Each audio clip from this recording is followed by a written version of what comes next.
أيها الذين آمنوا صلوا عليه وسلموا تسليما اللهم صل على محمد وعلى آل محمد كما صليت على إبراهيم وعلى آل إبراهيم إنك حميد مجيد اللهم بارك على محمد وعلى آل محمد كما باركت على إبراهيم وعلى آل إبراهيم إنك حميد مجيد সকল প্রশংসার মালিককে,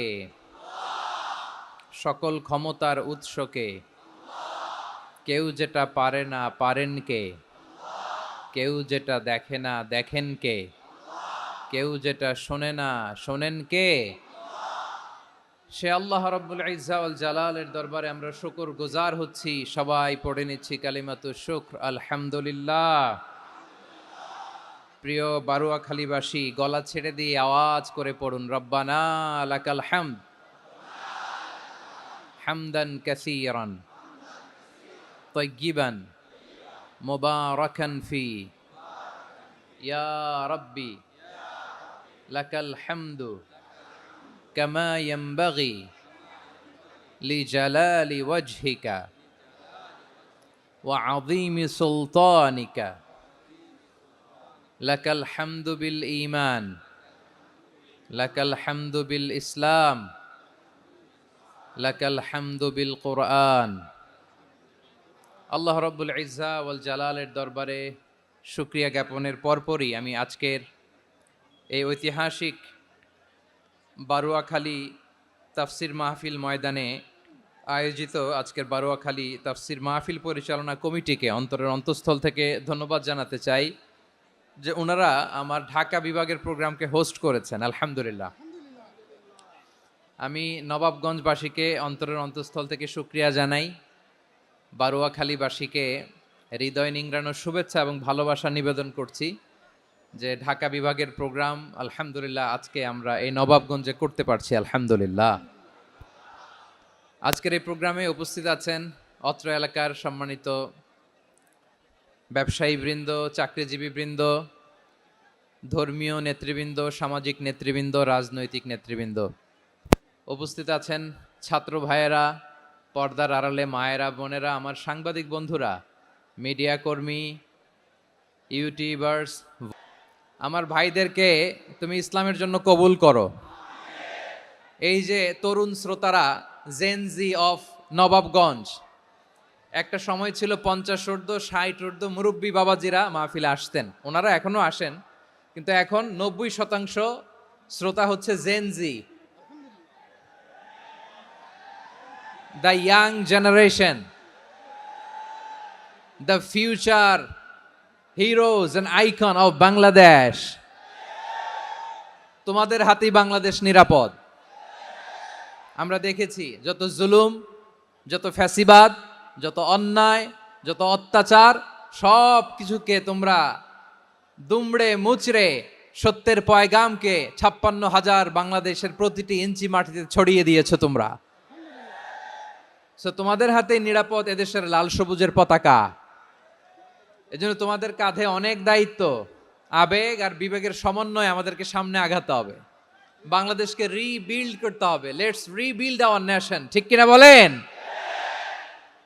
এজন্য পরিশ্রমী হইতে হবে, কেরিয়ার গঠন করতে হবে, দেশের জন্য কাজ করতে হবে। পরিশ্রমে লজ্জা নেই, লজ্জা অলসতায়, ঠিক কিনা? পরিশ্রম করলে যে গা থেকে ঘাম ঝরে, এখানে যে লোনা পানি ঝরে, এই লোনা পানিতে জন্মায় সফলতার বীজ। আমার বারুয়াখালীর যুবক শ্রেণী, যুবক ভাইয়েরা, পরিশ্রমী হইতে হবে, ফ্যামিলির জন্য, নিজের জন্য, দেশের জন্য আমাদের কাজ করতে হবে। রাজি আছি তো সবাই? আল্লাহ সবাইকে কবুল করুক, আমরা পড়ি আমিন। প্রিয় ভাইয়েরা, আমাদের সময় খুব কম, কথা অনেক বেশি। অনেকে আপনারা দুপুরে খাবারও খেতে পারেননি, অনেকে গতকাল চলে আসছেন। গতকাল আসছেন কারা কারা দেখি? ইয়া সালাম, গতকাল যারা আসছে সব সামনের জায়গা প্যাক করে রাখছে একেবারে। মাশাআল্লাহ মাশাআল্লাহ, আল্লাহ কবুল করো তুমি। প্রিয় ভাইরা, আজকের প্রোগ্রামটি খুবই সুশৃঙ্খল, ওয়েল অর্গানাইজড, ওয়েল ডিসিপ্লিন। বসুন বসুন, থামুন, কিছুই বলা লাগতেছে না আমার। আলহামদুলিল্লাহ আলহামদুলিল্লাহ। আপনারা যে যেখানে আছেন বসতে পেরেছেন বসুন, দাঁড়িয়ে আছেন দাঁড়িয়ে শুনুন। আমার সাউন্ড ঠিকঠাক মতো শুনতে পাচ্ছেন তো? হ্যাঁ পাচ্ছেন? মাশাআল্লাহ মাশাআল্লাহ। সাউন্ডটা খুব একটা ক্লিন মনে হচ্ছে না, ক্লিন না, কেমন যেন দুইবার আওয়াজ শুনতেছি আমি। সাউন্ডটাকে একটু স্ট্রং এবং ক্লিন করে দেওয়ার চেষ্টা করবেন মাইক অপারেটর ভাই যিনি আছেন, তাহলে আমরা কিছু কথা কোরআন থেকে পেশ করবার চেষ্টা করব ইনশাআল্লাহ।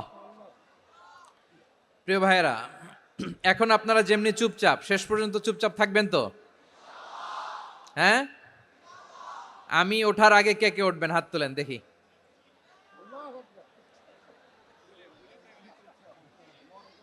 আমি ওঠার আগে কে উঠবেন? সত্যি তো? মনে থাকবে? একসাথে আমরা বিদায় নিব, আওয়াজ করে পড়ুন ইনশাআল্লাহ।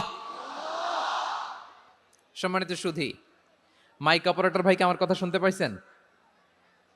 যদি শুনতে পেয়ে থাকেন মেহেরবানি করে সাউন্ডটা একটু স্ট্রং করতে হবে, স্ট্রং মজবুত করতে হবে এবং ক্লিন করতে হবে। মেহেরবানি করে আপনি একটু ট্রাই করেন, আমরা আগাচ্ছি। সম্মানিত সুধী, আজকে আমি আমার খুতবার শুরুতে সূরা হাশরের শেষ 3 আয়াত তেলাওয়াত করেছি। মুখস্থ আছে না সবার? বাংলাদেশে ফজরের নামাজে প্রত্যেক মসজিদে যখন তাসবিহ পড়ে ইমাম সাহেব এটা তালিম দেয় না, তালকিন দেয় না? প্রিয় বারোয়াখালীবাসী, মুখস্থ আছে না সবার? জি ইনশাআল্লাহ। আজকে সূরাতুল হাশরের এই শেষ 3 আয়াতের তাফসীর আপনাদের সামনে উপস্থাপন করার চেষ্টা করব ইনশাআল্লাহ। কোরআনের অনেক জায়গায় আল্লাহ তাআলা নিজের পরিচয় দিয়েছেন। নিজের পরিচয় তিনি বিভিন্ন আয়াতে বিভিন্ন সূরায় পেশ করেছেন। 3টি জায়গায় খুব এক্সক্লুসিভলি আল্লাহ তাআলা নিজের পরিচয় দিয়েছেন। এক হচ্ছে সূরা বাকারার 255 নম্বর আয়াতে, মানে আয়াতুল কুরসি। এর মধ্যে 9টা বাক্য আছে, 9টা বাক্য মিলে একটা আয়াত। এই আয়াতে আল্লাহ তাআলা খুব চমৎকার ভঙ্গিমায়, চমৎকার ভাষা শৈলী ব্যবহার করে, খুব উচ্চাঙ্গের আরবি সাহিত্য দিয়ে একটি আয়াত নাজিল করেছেন। এই আয়াতটার নাম হচ্ছে আয়াতুল কুরসি। বিশ্বনবী বলেন, মান কারা আয়াতাল কুরসি দুবুরা কুল্লি সলাতিন মাকতুবাতিন লাম ইয়ামনাহু মিন দুখুলিল জান্নাতি ইল্লাল মাউত। প্রত্যেক ফরজ নামাজের পরে যে আয়াতুল কুরসি পড়বে তার জান্নাতে যাওয়ার ক্ষেত্রে আর কোনো বাধা থাকে না, একটা জিনিস ছাড়া, সেটা হচ্ছে মৃত্যু, মরণ। লোকটা মরে না তাই জান্নাতে যায় না, মরলেই জান্নাতি। এই আয়াতুল কুরসির এই আয়াতে আল্লাহ তাআলা খুব স্পষ্টভাবে নিজের পরিচয় তুলে ধরেছেন। আবার সূরাতুল ইখলাসের ভেতরে আল্লাহ তাআলা খুব চমৎকার ভঙ্গিমায়, খুব চমৎকার ভঙ্গিমায় তিনি নিজের পরিচয় তুলে ধরেছেন।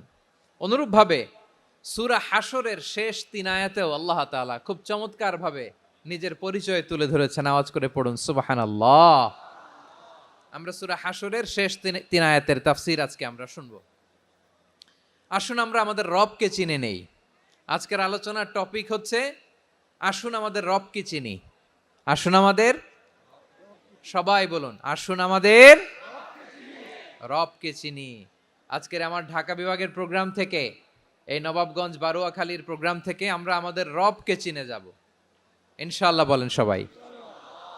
সূরা হাশরের শেষ 3 আয়াতের একটা বিশেষ ফজিলত আছে, এটা আপনারা পড়বেন। কি ফজিলত? বিষ্ণু ইসা ইসলাম বলেন, মান ক্বালা হিনা ইউসবিহু সালাসা মাররাতিন আউযু বিল্লাহিস সামিউল আলিম মিনাশ শাইতানির রাজীম সুম্মা ক্বারাআ সালাসা আয়াতিন মিন আখিরি সূরাতিল হাশরি ওয়াক্কালাল্লাহু বিহি ৭০,০০০ মালাকিন ইউসাল্লুনা আলাইহি ওয়া ইন মাতা ফি যালিকাল ইয়াউমি মাতা শাহীদান।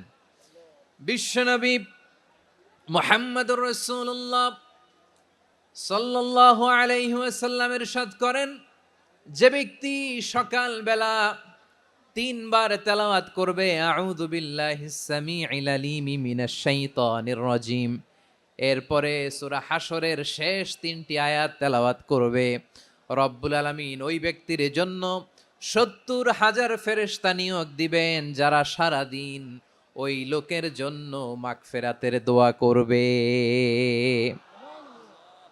শুধু এখানেই শেষ নয়, বিশ্বনবী ফরমান ওয়া ইন মাতা ফি যালিকাল ইয়াউমি মাতা শাহিদান, ওই দিন যদি ওই ব্যক্তিটা ইন্তেকাল করে সে শহীদ হয়ে কিয়ামতের দিন আল্লাহর সামনে দাঁড়াবে। সকালবেলা যদি পড়েন তিনবার আউযু বিল্লাহি সামিল আলিম মিনাশ শাইতানির রাজিম তিনবার পড়ে সূরা হাশরের শেষ 3 আয়াত যদি তেলাওয়াত করেন, তাহলে আপনার জন্য আল্লাহ তাআলা 70,000 ফেরেশতা নিয়োগ করবে। সারা দিন তারা আপনার জন্য মাগফিরাতের দোয়া করবে। আর ওই দিন ইন্তেকাল করলে আল্লাহ তাআলা শহীদ হিসেবে আপনাকে কিয়ামতের দিন দাঁড় করাবে। সুবহানাল্লাহ, এত আস্তে। আবার সন্ধ্যাবেলায় যদি পড়েন, সারা রাতের জন্য 70,000 ফেরেশতা মাগফিরাতের দোয়া করবে। ওই রাতে মারা গেলে শাহাদাতের মৃত্যু নসিব হয়ে যাবে।